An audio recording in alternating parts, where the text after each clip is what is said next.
Hi, a very good afternoon to all of you. I'm Ivan. Really glad and privileged to be here today. And I'm thank you, Dr. Pham, Dr. Bong Song, and also Dr. Hong Bell for the wonderful presentations ahead. And they really set the stage, right, for what I'm going to be talking about now.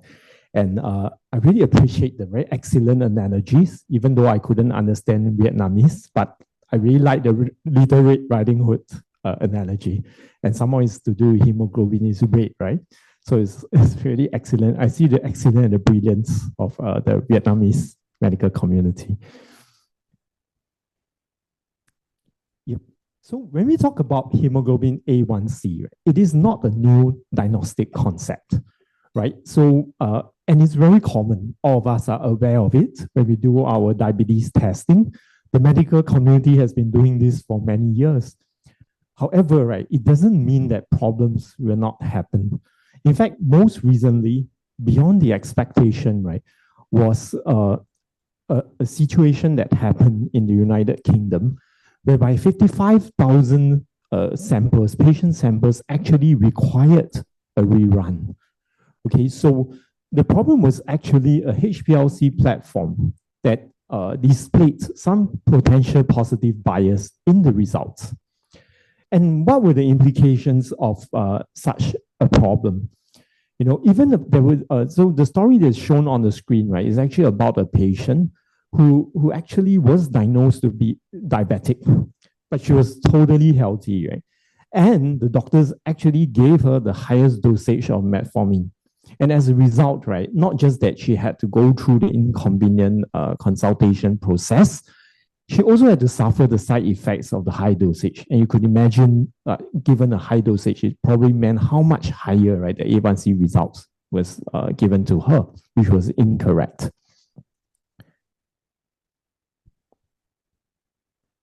So today, right, we aim to be talking about the part of how Sevire's A1c testing solution, right, ensures very accurate A1c results, right, for both normal individuals and also patients, right, with various hemoglobinopathies, right. And this is a result of the superior, unparalleled resolution of capillary electrophoretic technology.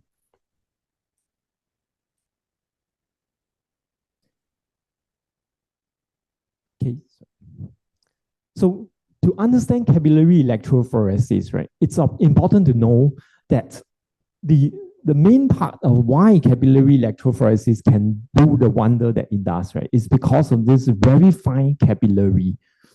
You can imagine this very fine capillary, right, to even be finer than the diameter of your hair.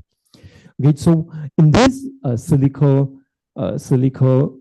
surface with hydroxyl groups, right, when you put this alkali buffer within the capillary, okay, so this is something unique for capillary electrophoresis. There is only one alkali buffer, right, within the capillary.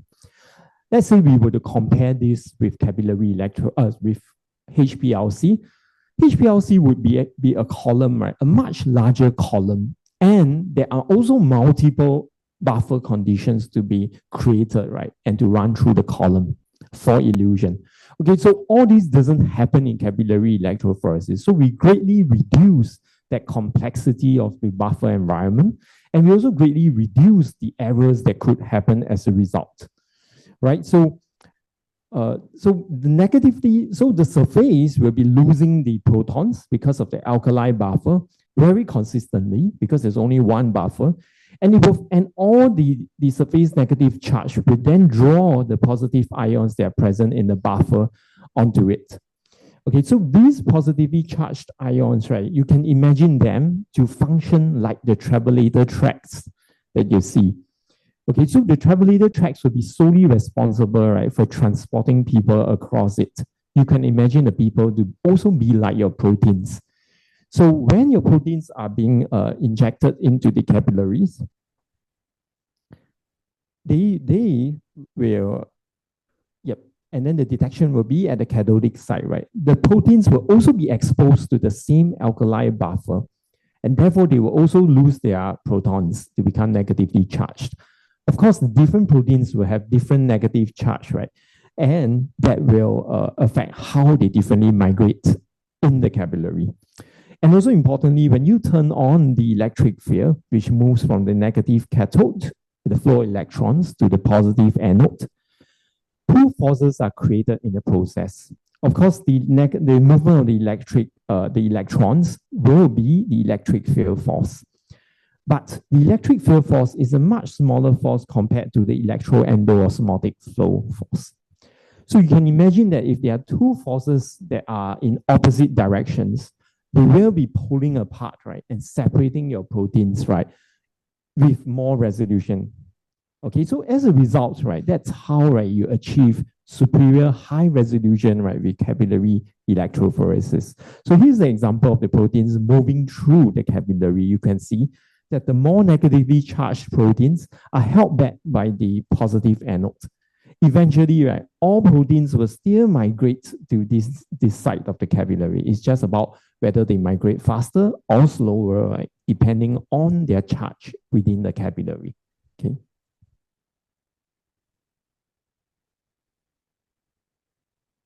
So just now we mentioned that the positively charged ions, right, will be like the travelator tracks. When the travelator track moves, right, the direction of the force that's pushing the migration, right, will be acting at the peripheral surface of the capillary. This contrasts with high pressure liquid chromatography, HbA1c, because, right, when pressure pushes the migrating front, right, it does not push us from the edges of the column. Moreover, we know that the column is also very large. It is not like the capillary that is very fine and narrow. When you have a very small capillary, right, it is more likely that the forces that are distributed on the migrating front, right, are all the same. Whereas if you have a bigger column, you're less likely able to assure that. Okay, so all as results, right? And also don't forget that if you have a very small capillary, you are much more able to control the environment, that lethal environment, in terms of the buffer, the temperature, and all the conditions. But if you have a larger column material, it is harder for you to control the environment. So all these factors added together, right, will give you a different kind of result between capillary electrophoresis and HbA1c.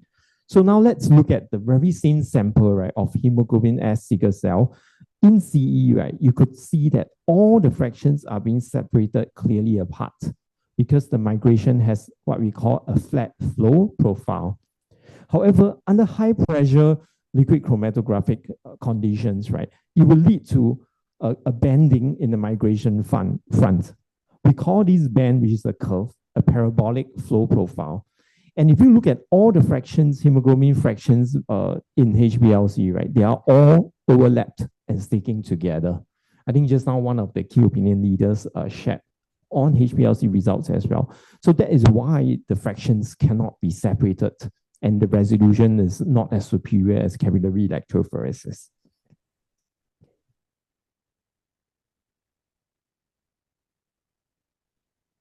All right, so there are also other complications that can happen in the bigger column of HbA1c.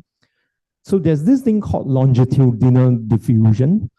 Longitudinal diffusion, right, basically means that the diffusion that happens in this direction. Okay, which means that if you have a band here, right, there is a tendency for this band, right, to diffuse and broaden as a result. So usually, how HbA1c will deal with this problem is they will speed up the flow rate because they think that if I increase the flow rate, right, there's less time for the proteins to diffuse and form this band broadening effect. However, right, this band broadening effect, right, is constrained, which means that even if you speed it up, right, you do not overcome the other problem, which is the mass transport, broadening effect. So mass transport means that your proteins can diffuse into the column material and then take time to diffuse out. So while their diffusion within the solution, right, can be speed up, but you cannot control the part of the proteins diffusing in the column and coming out. Okay, so these band broadening effects, right, will be a limit, right, and a constraint on the longitudinal diffusion.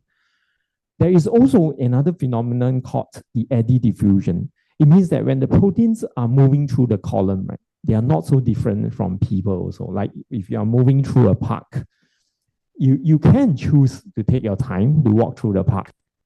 Longer time, like for example, some people will go straight through it. Some people will go around and examine different things. So different people, right, collectively going different directions, right, will end up having a collection of different times. All right, so for all these put together, right, it once again add another factor, right, to band broadening effects of HbA1c columns. And all these band broadening effects are totally irrelevant, right, and not present, right, in capillary electrophoresis. Okay, so once again, we will go into the part of looking at the patient results. Sorry, the formula also for the calculation of A1C. Okay, so this is the result of a normal individual's A1C fraction under capillary electrophoresis.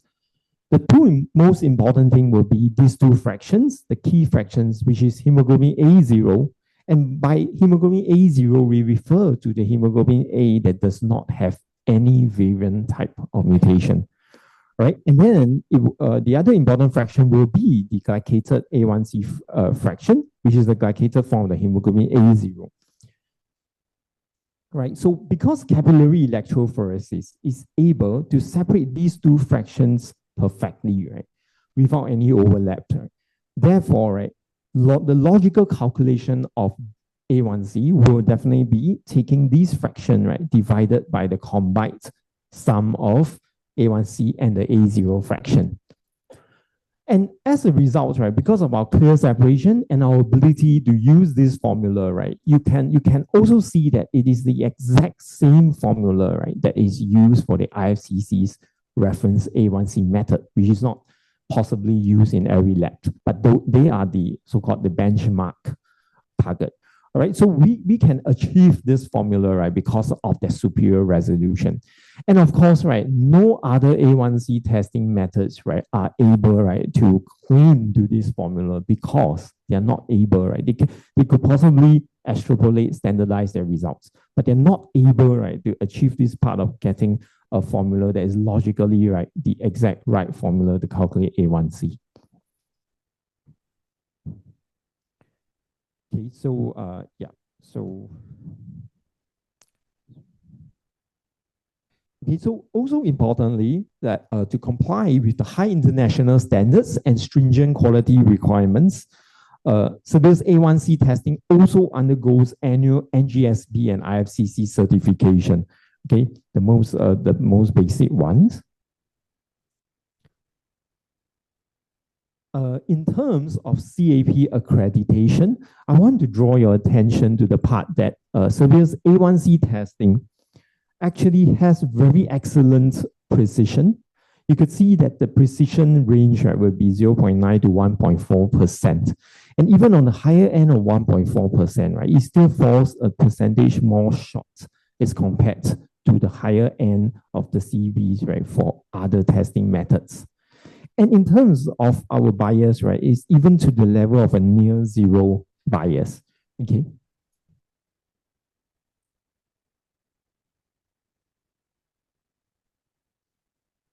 So with regards to the hemoglobin A1C, Euro A1C test evaluation, it's important to also note that Serbia's A1C testing method has near zero bias and also has very low bias and also comparably to other methods, right, very good CV percentages. If you look at inter-laboratory reproducibility, all our testing in different laboratories are clustered very closely together. Okay. So also outperforming the international CV criteria as well. So what is the trend, right, with Serbia's A1C testing, right? If you look at the EQA, the CAP EQA, it tells us because years ago, right, in 2021, right, the adoption laboratories were these numbers, but looking ahead, right, in the 2025 CAP report, right, you could definitely see that that the number of subscribers, right, using severe capillary electrophoresis has been on the rise. In fact, they are increasing tremendously. All right, so after so much talk about the excellent performance of NGSP, IFCC, and CAP quality, right, we should remember that they only cover, right, the normal hemoglobin samples, right? So they do not look into the conditions of what if there's a hemoglobinopathy background. But we also know that that is not the environment that we are facing in Southeast Asia. We are a region that is very prevalent, right, in terms of the alpha thalassemia and the hemoglobinopathic variants as well. And we also know that on the east side of the world, right, these hemoglobinopathic prevalence, right, is very different from that of the west. Therefore, right, it's more important for us, right, to have a method that's able to help us in our specific environment in the context of the kind of patients that we have. So how does severe ensure reliable results across abnormal hemoglobinopathic backgrounds? Okay, so we shall look at these aspects. Okay, so we believe that the most important value, right, is not just to give the patient, give the doctors and healthcare providers a A1C result. Of course, we know that as we talk to many customers, a lot of times, right, many other tests will just be producing a result indiscriminately. But A1C, right, should never be viewed as just a number. It must be accompanied on information on the patient's hemoglobinopathic background. And therefore, right, with the superior analytical resolution, our system is able to clearly separate the hemoglobin fractions, hence enabling the detection of abnormal patterns. All right, so instead of just giving you a number, right, we want to give you a big picture and a clear entire background picture of the patient's hemoglobin.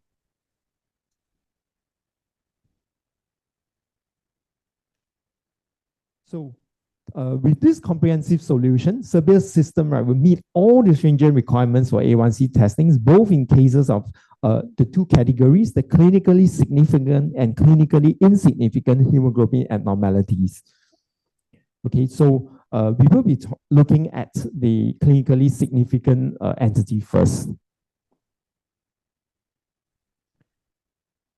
Okay, so we will be looking at the conditions of the clinically significant biological interferences, and these will largely be the cases, right, whereby you do not have your hemoglobin A. Okay, so for example, the homozygous hemoglobin variant, or even the compound or double heterozygous hemoglobin variant, or the alpha thalassemia HbH disease. Right, so why is this important? Because we know that the glycation of the red blood cell happens within 120 days period. It's a non-enzymatic reaction. Therefore, right, the number of days that glycation is allowed to happen spontaneously is important.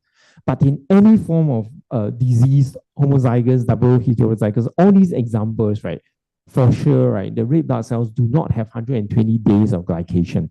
Therefore, the results of A1C is definitely going to be different from the normal A1C results. And therefore, we want to prevent the misleading production of these results with accurate hemoglobin identification. All right, so let us look at we will always put the normal examples, the normal CAP-CE profiles at the top and to compare them with the abnormal profiles. So in this case, for example, of the homozygous hemoglobin E or any other other homozygous examples or common variants, right?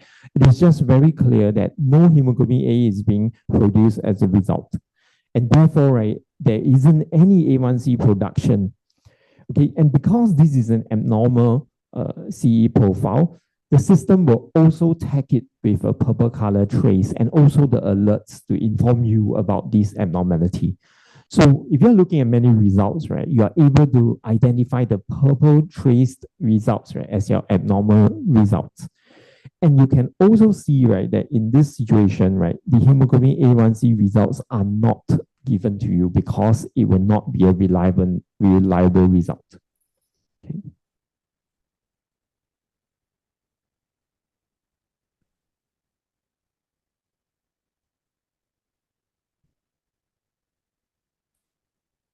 Okay, so here's another example. The concept of it is similar to the previous case, just that this is a double heterozygous result, which means that there are two variants that are present. So once again, right, the hemoglobin A0, right, is not present. Therefore, there is no true A1C, right, for you to measure. Okay, so these are the glycated variant forms, but they are not in the right A1C positions. Okay, so in such a situation, right, likewise, right, the purple trace that I mentioned just now with the homozygous situation will be present, and A1C results will not be produced as well. Okay, so here we have the other condition of the alpha thalassemia and the hemoglobin H disease. And this is a very common hemoglobin abnormality in this region.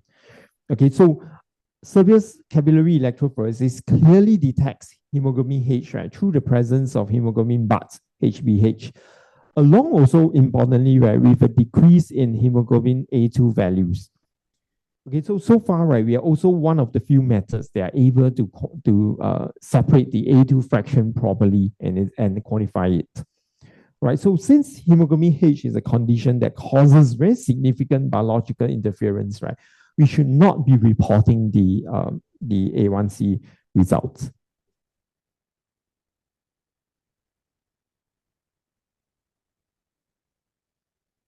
Okay, so after talking about the clinically significant groups, now let us look at the clinically insignificant groups of biological interferences. Okay, so Severe meets this requirement by clearly and objectively indicating whether the analytical interference have occurs, and therefore, right, you can very confidently use the A1C results. Okay, and also importantly, right, additionally, the information on the flat hemoglobin phenotypes, right, would support clinicians, right, in making more accurate and optimal interpretation decisions for patients. And examples of these clinically insignificant, clinically insignificant biological interferences will be these examples. Okay, the heterozygous forms of variants, rare heterozygous variants, the thalassemia minus, and also elevated hemoglobin F.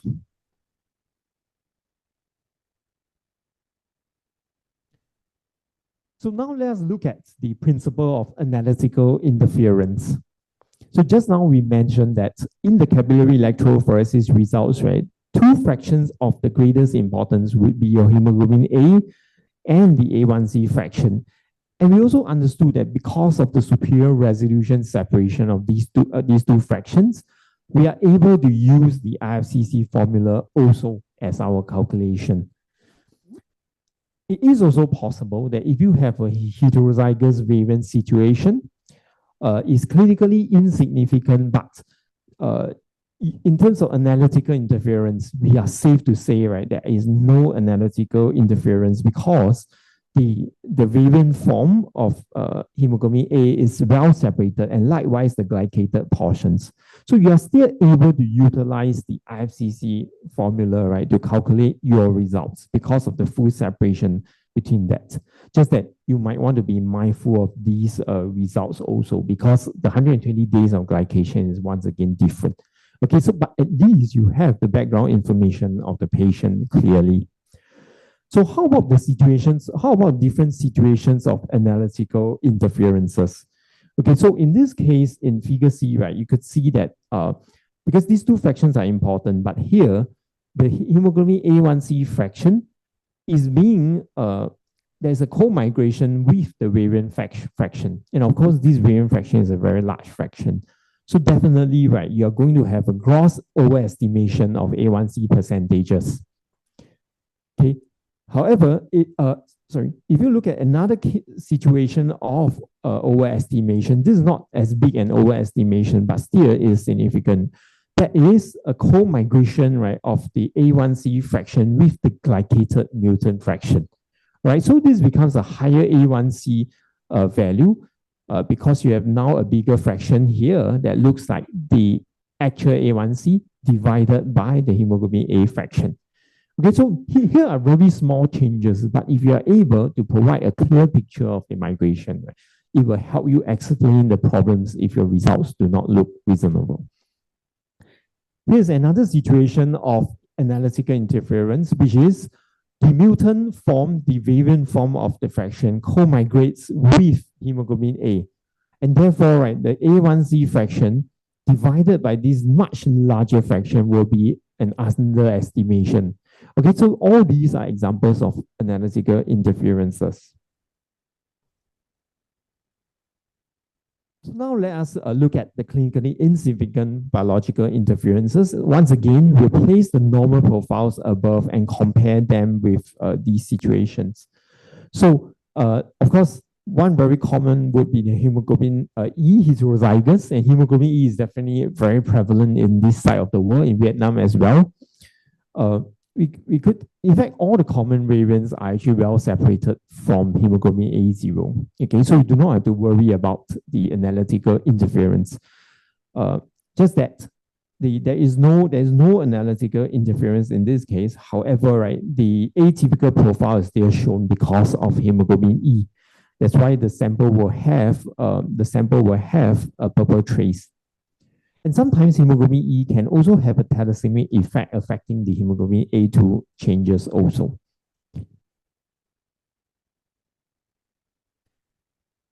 So here's a situation of a rare variant. So this is a very similar approach, right, with the previous case. So in this rare variant form, again, right, you do not have any analytical interferences. The A1C values are given. It is also given for the previous case. The only thing is that you just have to be mindful that this is a heterozygous variant situation, and the purple trace, right, will help you identify it.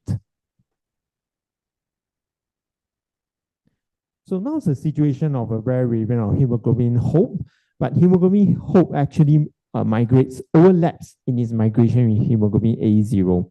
And because this overlap, right, is rather huge, right, this constitutes as an analytical interference. Okay, and therefore, right, the A1C results are not produced in this particular case. Otherwise, it will be a gross underestimation of the results. Okay, and likewise, right, the purple trace will always be there if any abnormal fractions happen. So for us, right, it's very clear that it's far better, right, to not release the A1C results than to actually release a wrong A1C results, as we've seen in the very first slide, right, how wrong A1C results, right, can impact patients. And moreover, right, if you do these tests for such a large pool of patients, right, it could be a nationwide effect that happens. Okay, so you really want to be very clear about your A1C separation methodologies. Right, so here's a situation of a beta thalassemia minor, and we are the only method, right, that allows you to look at the increase of the hemoglobin A2 as well, because very clear A2 fraction separation also. Okay, so this, and not just that, sometimes if you look at other situations, like even things like constant spring, very small abnormal fractions, right, we are able to clearly separate them also. So this is the power of high resolution, right? It really helps you pick up on things that are not easily picked up. Okay, if you were to think about constant spring, for example, right, in the HbA1c context, right, HbA1c cannot detect the heterozygous forms very well. Okay, so that's an important thing to note, right, that CE always, right, is better off, right, in the detection sensitivity, right, on rare abnormal variant forms because of its clear separation. Okay. And here's a situation of an elevated hemoglobin F. Because hemoglobin F is positioned very close to hemoglobin A0, therefore, right, in measuring results, right, our system take into account this effect of hemoglobin's F natural base partial overlap with hemoglobin A0. So as long as the hemoglobin F's fraction value, right, is less than 16.1%, right, you can assume that this partial very small overlap is insignificant. Okay, so this is a safeguard for you, right, to deem how much analytical interference might happen, right, in the amount of hemoglobin F. Okay, so likewise, it's always accompanied with the purple trace. Okay, so because you know the background, right, it is hence important. Also, all the other cases that I mentioned earlier, right, because you know the background, it's important for you to be mindful of that when you interpret the hemoglobin A1C results. Right, so I finally come to the summary and the end of my presentation. So let's review the important key takeaways, right? So the unmatched resolution of capillary electrophoresis technology, it enables us to clearly separate the hemoglobin fractions. So this is something that other methods, right, they struggle to achieve. Okay, and that's very evident, right, in the calculation formula that only our calculation formula, right, is the same formula as IFCC's calculation formula. Right. So also thanks to this capability, Serbia is able to ensure uncompromised A1C accuracy for every patient. So just now we mentioned about normal patients having excellent international evaluation results, right? But it's not limited to these patients. We also safeguard for patients who have abnormal hemoglobinopathy backgrounds. Okay, so regardless of the hemoglobin profile, whether it's normal or abnormal, right? Serbia delivers ICC NGSV certification and outstanding EQA performance. In terms of the abnormal hemoglobin with significant interference, our system is able to detect and prevent the A1C releasing the misleading A1C results. And for the abnormal hemoglobin with insignificant interference, right, we are also able to provide the right alerts, the purple trace, the alerts, and also important to show the actual picture of the patient's hemoglobin phenotype. Therefore, right, clinicians will always have the full picture for an accurate interpretation. All right, so in short, right, we do not just aim to give you an A1C result, but we aim to give you an accurate A1C result. If it's not accurate and we are able to know because of our clear separation, we'll not be releasing the A1C results to create a problematic clinical regard and interpretation on the long run. All right, so and that's because, right, we aim to ensure safety and reliability in clinical practice, right, for the best patient outcomes. Thank you very much.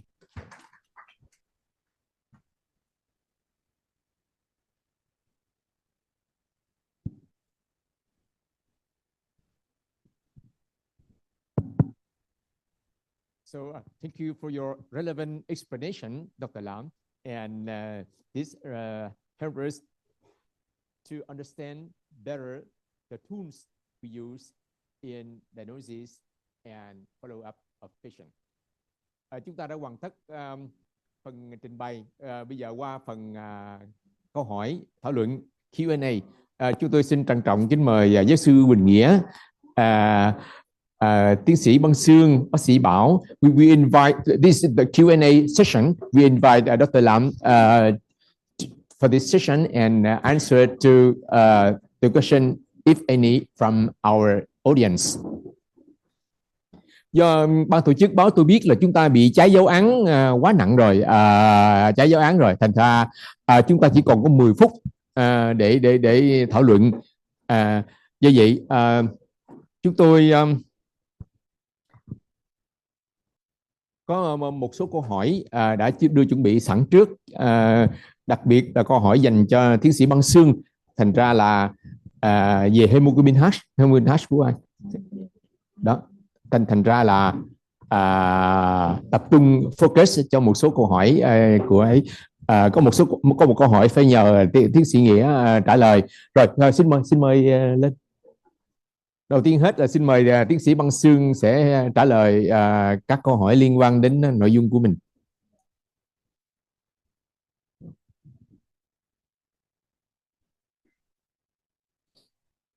Phụ nữ vô ngồi giữa, người bông hoa duy nhất trong. Xin mời tiến sĩ Băng Xương cứ đọc cái câu hỏi dành cho mình và trả lời luôn. Kính thưa quý thầy cô và các bạn đồng nghiệp, ở đây tôi có 2 câu hỏi. Tôi xin đọc câu hỏi đầu tiên. Dạ, thưa cô Sương, cho em hỏi hiện tại ở khoa xét nghiệm của Bệnh viện Đại học Y Dược có nhiều hệ thống xét nghiệm HbA1c với các phương pháp khác nhau. Thì theo đánh giá của cô, các phương pháp xét nghiệm nào có thể giúp thấy được thông tin về hemoglobin của bệnh nhân? Thì như cái bài tôi vừa trình bày, thực ra slide của tôi nó bị một số lỗi, cho nên là các anh chị có thể không có theo dõi được cái hình ảnh phân tách. Nhưng mà qua cái bài trình bày của tiến sĩ Ivan vừa rồi thì chúng ta thấy được cái hình ảnh phân tách của phương pháp điện di mao quản rất là tốt. Thì theo đánh giá của tôi ở bệnh viện chúng tôi thì có điện dưới mao quản là chúng tôi sử dụng máy HbA này, có cái HbA1c trao đổi ion và có cái HbA1c ái lực boronat, không có cái miễn dịch. Thì chúng tôi thấy là đối với cái điện dưới mao quản nó phân tách tốt nhất và nó phân tách được tất cả những cái đỉnh mà chúng ta thấy đối với các cái biến thể của hemoglobin E, S hay C, và cả thấy được cái hemoglobin H và bạc nữa. Thì theo tôi là nó phân tách tốt nhất. Về cái sắc ký trao đổi ion á, thì cũng phát hiện được nhiều biến thể như là HbS, C, D, E, rồi những cái hemoglobin F nồng độ cao cũng phát hiện được. Tuy nhiên một số trường hợp nó nhận diện sai, cho nên là chúng ta thấy kết quả nhiều lúc nó vẫn cho ra mà cho ra không chính xác. Thứ ba là đối với ái lực boronat thì chúng ta thấy nó phát hiện được cái dựa vào cái hiện tượng hemoglobin glycat hóa thôi, chứ nó không có phân tách theo cái biến thể của hemoglobin, cho nên nó không phát hiện được. Tuy nhiên cái máy này nó có một ưu điểm mà chúng tôi sử dụng là đối với những cái hemoglobin bị biến thể, tại vì nó không ảnh hưởng cho nên nó vẫn cho ra kết quả và kết quả nó tương đối chính xác. Còn đối với cái phương pháp miễn dịch thì tôi không sử dụng. Vì trước đây chúng tôi có sử dụng của Roche nhưng mà sau đó đánh giá tương đồng á, thì nó không tương đồng cho chúng tôi không sử dụng nữa. Thì đối với những phương pháp đó chúng ta thấy nó không có hình ảnh phân tách được. Câu hỏi thứ hai luôn hết rồi. Câu hỏi hemoglobin H phải không? Dạ. Đó, đúng rồi. Đối với cái trường hợp thứ hai là câu hỏi thứ hai là trường hợp hemoglobin H hoặc biến thể hemoglobin có thể dùng HbA1c để theo dõi điều trị trong người bệnh không? Thì như hồi nãy tôi trình bày thì đối với cái biến thể mà hemoglobin mà thể đồng hợp tử á, ví dụ hay gặp chúng ta có HbE này, rồi những cái biến thể HbS, HbC đồng hợp tử thì như chúng tôi thấy là không có nên sử dụng, mà khuyến cáo của rất nhiều của tổ chức thế giới cũng như là các cái bộ y tế mình thì cũng không có nên sử dụng, mà chúng ta nên chuyển qua cái xét nghiệm khác, đó là glucodói hay là fructosamine hay là albumin glycat hóa. Cái albumin glycat hóa thì ở Việt Nam chúng ta chưa có, vì trong cái thông tư của 23 thì nó cũng chưa có luôn, cho nên chúng tôi hay sử dụng glucodói và fructosamine để mà thay thế. Và đối với trường hợp HbH thì cũng tương tự như vậy, nó rơi vào cái nhóm mà có bị ảnh hưởng lớn mà chúng ta không có nên sử dụng. Còn đối với những cái biến thể mà dị hợp tử á, thì như hồi nãy thầy Bảo cũng như tôi có trình bày thì nó ít bị nhiễu sinh học hơn, thì chúng tôi có thể sử dụng để mà theo dõi. Tuy nhiên xét nghiệm phải cảnh báo cho lâm sàng là những trường hợp đó nó có biến thể, nó có ở cái trạng thái dị hợp tử, có nghi ngờ như thế để bác sĩ lâm sàng có thể làm tiếp gene gì đó cho người bệnh. Em xin hết 2 câu hỏi. Có một câu hỏi phải nhờ giáo sư tiến sĩ Quỳnh Nghĩa giải đáp liên quan đến cái việc sử dụng công thức máu để theo dõi nhóm bệnh nhân này. Dạ, quý vị đặt câu hỏi là có thể dùng kết quả công thức máu để phát hiện các trường hợp gây nhiễu sinh học liên quan tới HbA1c không? Thì đầu tiên là cái công thức máu thì gồm có hồng cầu, bạch cầu, tiểu cầu. Trong đó thì quý vị nên quan tâm đến con số hồng cầu. Câu hỏi thứ nhất là có thiếu máu không? Thì hemoglobin chúng ta tính là đều dưới 12 gram hết. Câu hỏi thứ hai là thiếu máu kiểu gì? Quý vị nhìn vào MCV và MCH để phân biệt ra là thiếu máu hồng cầu nhỏ nhược sắc. Thì tới đó chúng ta cũng trong công thức máu nó thể hiện điều đó thôi. Tuy nhiên ngày nay người ta lồng ghép vào một số những cái thông số khác nữa, đó là cái RDW, tên tiếng Anh nó là Blood Distribution Y. Nếu như mà nó lớn hơn 14,5 thì đó là thiếu máu, nghĩ là do thiếu sắt. Còn nếu mà nó nhỏ hơn thì đó là có cái thiếu máu đi kèm với bệnh lý hemoglobin. Đó là chỉ là gợi ý thôi nha, chứ không phải là chắc chắn. Nên trong trường hợp mà thiếu máu hồng cầu nhỏ nhược sắc, quý vị thấy RDW nó lớn hơn 14,5 thì chúng ta nên làm cái chìa khóa đó là ferritin để chúng ta đánh giá coi có thiếu máu thiếu sắt không. Còn nếu như mà nó dưới 14,5 thì câu hỏi chúng ta rằng có cái bệnh lý hemoglobin, nhất là ở phía Bắc đó, thì đó là alpha thalassemia. Ở phía miền Nam thì thường kết hợp beta thalassemia cộng với hemoglobin E. Thì ngày nay thì bên bệnh viện huyết học chúng tôi thường hay làm cái điện di mao quản, chứ chúng tôi không có làm HbA1c nữa rồi, để xác định được cái biến thể đó. Và nếu như vậy thì nó là thể nhẹ, thì có thể chúng ta có luôn cái kết quả HbA1c, thì quý vị có thể tin tưởng. Nếu như mà nó xuất hiện ra là đồng hợp tử, hoặc là có hemoglobin bạc, hemoglobin H, đồng hợp tử đó, chứ còn ở Việt Nam mình thì chưa có S. Rất hiếm trường hợp chúng tôi bắt gặp là D. Như trong suốt bao nhiêu năm thì chúng tôi cũng rất ít gặp. Trong đó mới nãy ông làm có nói đến cái hemoglobin hốp thì chúng ta cũng không có gặp ở Việt Nam mình. Đó thì những cái phần mà chúng ta gợi ý là vậy. Xin cảm ơn ạ. Cảm ơn tiến sĩ Nghĩa. Xin mời bác sĩ Bảo trả lời một trong hai cái câu hỏi người ta hỏi mình. Dạ, kính thưa các thầy cô, em nhận được một câu là nếu bệnh nhân có kết quả HbA1c không phù hợp với tình hình lâm sàng thông thường thì nên xử trí như thế nào? Thì trong cái tình huống này là em nghĩ là sẽ tin vào cái lâm sàng hơn. Thì ở đây nó sẽ có cái tình huống là chúng ta thấy HbA1c nó cao nhưng mà đường huyết bệnh nhân thấp, hoặc là HbA1c thấp nhưng mà đường huyết của người bệnh lại cao. Thì trong những trường hợp mà A1c cao mà đường huyết thấp thông thường là có thể là trong một cái thời gian khoảng chừng 3 tháng người ta không có tuân thủ điều trị, không có uống thuốc đều, không có ăn uống kiêng cữ, thì nó làm cho cái đường huyết lúc nào nó cũng cao. Và HbA1c sau 3 tháng mình thử nó cao, nhưng mà khoảng 1 ngày 2 ngày trước khi đi khám người ta sẽ ăn uống kiêng cữ trở lại để cho cái đường huyết buổi sáng nó lại tốt. Cho nên là mình nhìn vào mình có thể mình bị đánh lừa bởi con số đường huyết nó đẹp thôi, nhưng mà HbA1c nó vẫn cao là do một cái quá trình điều trị dài. Và cái thứ hai nữa là do ảnh hưởng của cái việc sử dụng cái thuốc là corticoid. Đây là một cái nhóm thuốc mà nó có rất nhiều chỉ định khác nhau, và người ta thấy cái corticoid nó gây làm tăng cái đường huyết sau bữa ăn 2 tiếng đồng hồ rất là nhiều so với cái việc là ảnh hưởng lên đường huyết đói.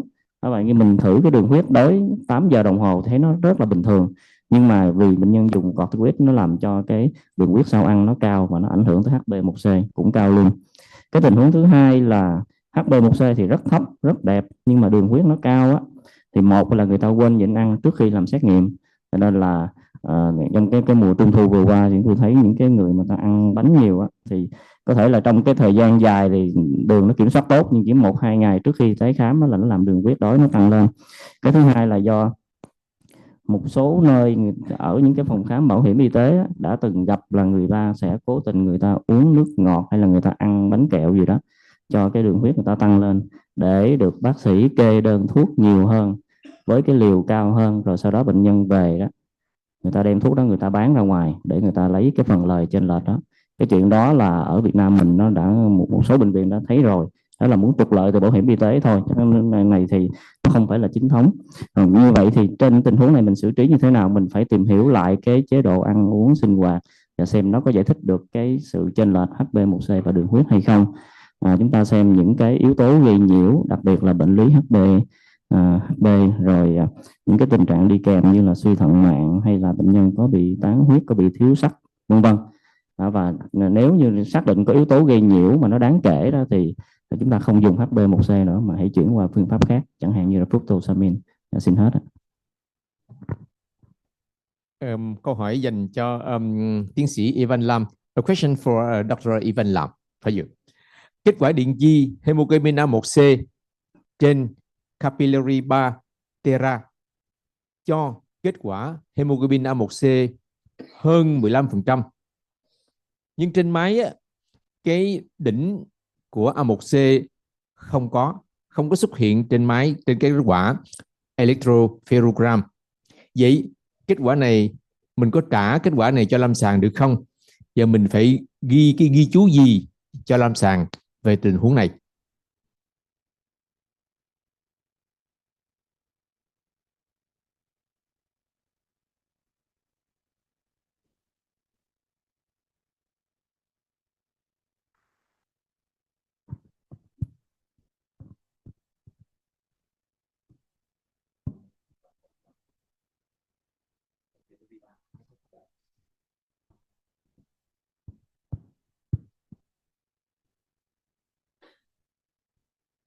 Sorry, just to repeat the question, right? So you're mentioning that if the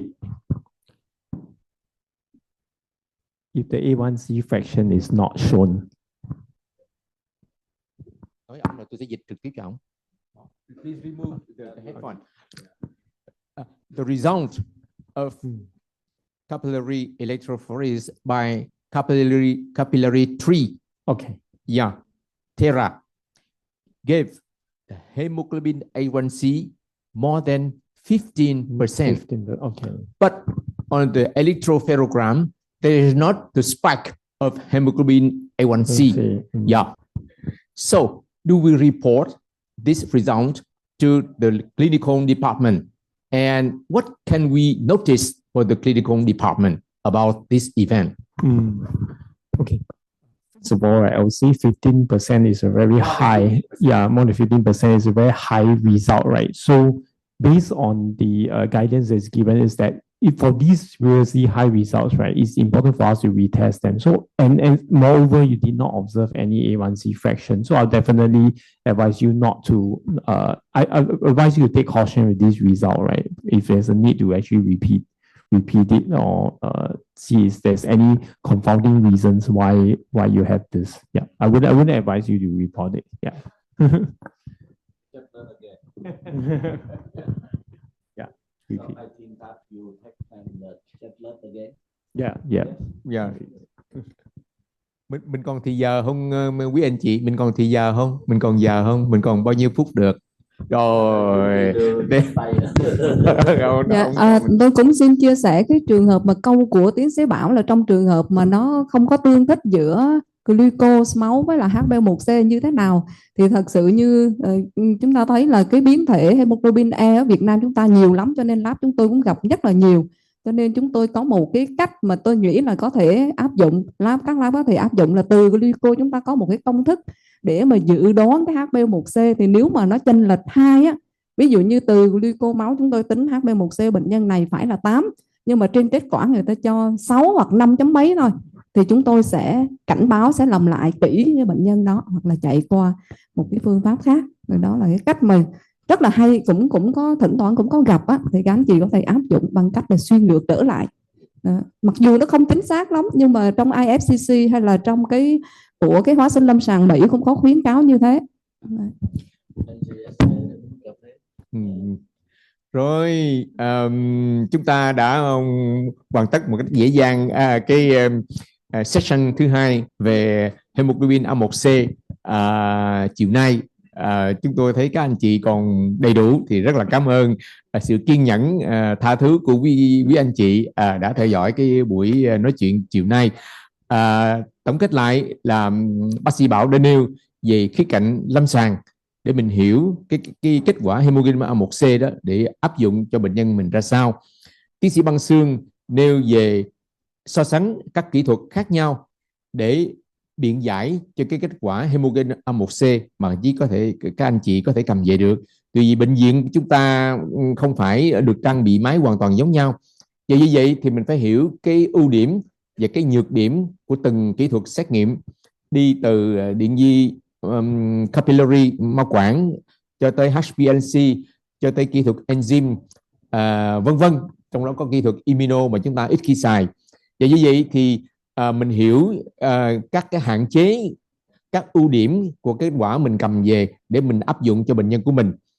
Tiến sĩ Ivan Lam có một cách tiếp cận hơi khác chút xíu, cũng nội dung đó thôi, nhưng mà nghiêng nhiều về cái technology hơn, về công nghệ hơn, để lý giải cho chúng ta biết, cái giải mã cho chúng ta các cái hình thái mà mình thấy quan sát được trên lâm sàng và cách để ứng dụng các cái hình thái đó một cách thông hiểu hơn nhờ cái bài báo cáo của tiến sĩ Ivan Lam. Chúng tôi nghĩ rằng tất cả các anh chị xa gần, offline hay online đều làm về nội dung này rất là nhiều. Vì đó chúng ta đã thấu đáo tất cả các những gì trình bày, những gì hỏi và trả lời của tất cả các báo cáo viên. Chúng tôi xin được cảm ơn các anh chị báo cáo viên. We highly appreciate your presentation. And xin cảm ơn công ty Medicgroup đã đồng hành cùng tất cả các đồng nghiệp của chúng ta.